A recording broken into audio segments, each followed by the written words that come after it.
Welcome to the Sales Acceleration Show, and today, as you might have noticed, we are in VR. So we went to the expert in Belgium and we said, guys from YONDR, this is Joris from YONDR, said, let's record the final episode of a whole series of a whole year in VR. So cool. Joris, maybe explain who you are, what you do, and then we'll jump into sales and VR. Hey guys, I'm first of all, Michael, thanks for having me on the show.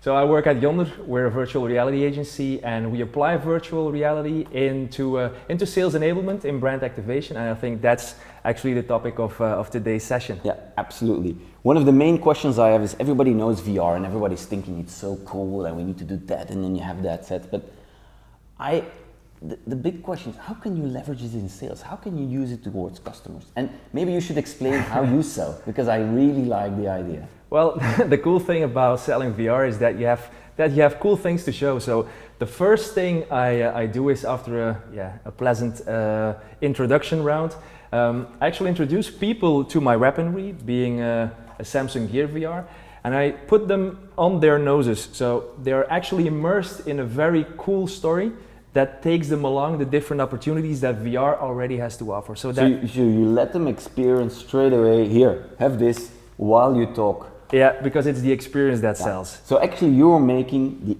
intangible tangible. So you make it that they can touch. I absolutely believe it. I always say people want to fiddle and they want to see and they want to hear. So it's a really great idea. Yeah, and it's not like I'm sitting there sipping my coffee, but... So how do you control the flow? How do you know what they're watching? Yeah, well, that's the thing. I have a connection with my tablet that I always tag along. Yeah. And so I can monitor whatever people are seeing in the VR headset. And I can also highlight different points of interest to them. So if I did my homework correctly, I can point out to them, okay, this is what I would like you to see. So take a left over there and watch that specific segment of the experience, because I know for sure that might be interesting to you as well. So I'm gonna jump a bit left to right. Yeah, cool. So I have the VR. So imagine you're gonna make a movie. Yeah. Where do you post it? What are the platforms currently that can support it? Because my show most of the time gets most views on LinkedIn, and you already said, no, Michael, can't do this. Sorry for that, but sorry, LinkedIn. Yeah, LinkedIn is not supporting 360 as a medium, but YouTube is already since the early beginning of Google's Cardboard.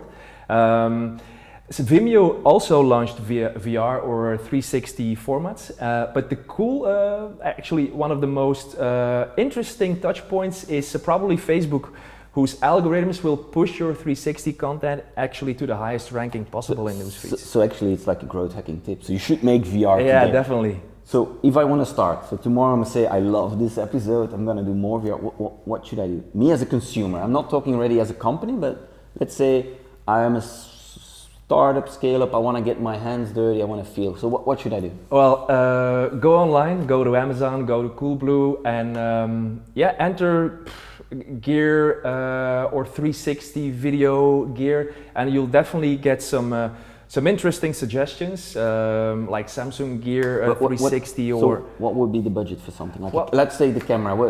I have no clue. So I think it starts off with a price point from around $200. Yeah. Then you go up. Yeah. And then you go up how professional you want it to be.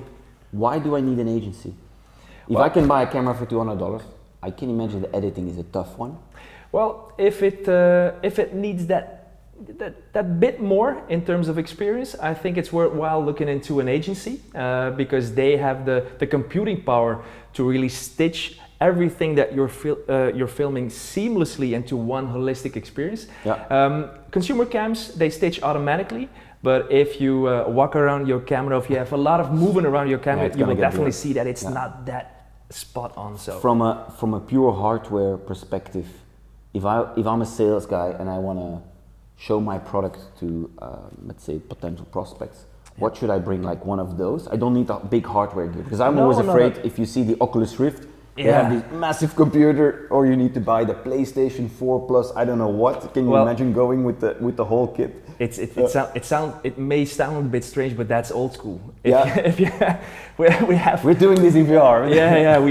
We have true. But we have Oculus Go nowadays. Since a couple of weeks, Facebook launched its standalone VR device called the Oculus Go. Super affordable, high quality, very intuitive to use. And that is a standalone device, so you can bring that along with you. So if you have a non-tangible service solution that you want to present, well, VR is that tool that enables you to really inspire your audience. I think it's an untapped potential in sales. I'm just thinking about it. So do you have an example, like who's using it for now? Do you say that's a really good idea to do? Well, what I've noticed last week, might have been this week still, is that Audi launched a VR experience throughout Belgium in their car dealerships, where potential clients can really step into a car configurator, and the sales rep is simply navigating through different packages, they change while options, you're sitting there, live change. And you really feel how it feels. I can imagine like a lot of products being getting. I think it's all the hardware leap, making it lower, more affordable. People get used to it. But there is still a high gimmick factor, which is absolutely something you need to use in sales, because sales has stood. You have attention, which you get definitely, and trust is, I can feel it, I can smell it, it's true. Yeah, and the thing is, you're in the experience, and you will create a memory around that experience. It will be like you were really there, that you felt it, that you experienced it, and you created a memory out of it. So that's different when seeing things on a normal screen. So there's a super high retention rate, 30% higher than more traditional media like video. We like conversion rates.